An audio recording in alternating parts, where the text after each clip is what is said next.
Annyeonghaseyo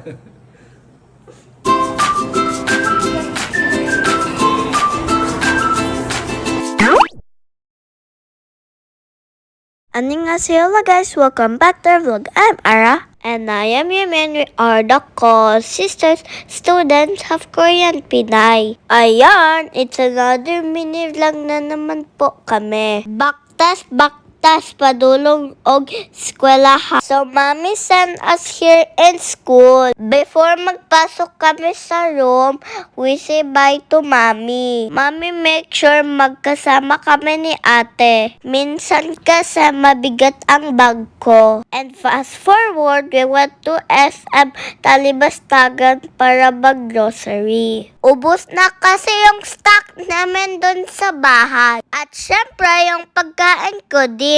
We also buy sabon paglaba at meat at hotdog para baon namin sa school. Before kami umuwi, mommy check our store saglit. She visit there para mag-work. At dahil late na, we have to go home dahil magluluto pa ng dinner si mommy. At ito naman si ate. When we are here in the elevator, kumanta pa. Pag sure iday, oy.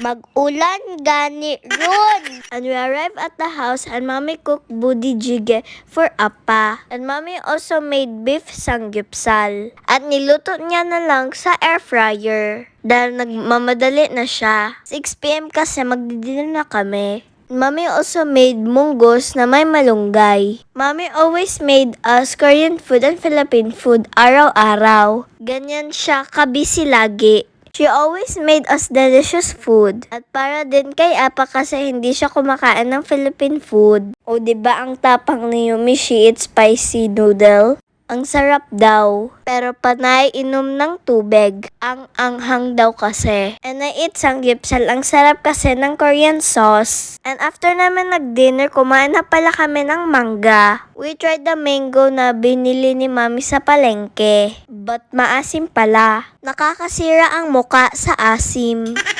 Sabi ni Yumi, it's not sour daw. But when I try, ay Diyos ko! At tawang-tawa si Appa sa akin. At fast forward, after namin nag-study, nagutom na naman kami. So we ordered chicken McDo and chicken nuggets. Ang daming gutom ni Yumi, rice na naman. Mga untad ninyo, maura, salamat sa pagtanaw. Sa di pa po nakapag-follow, please follow the co-sister po. That's all guys. Thank you for watching. See you in our next vlog. Bye!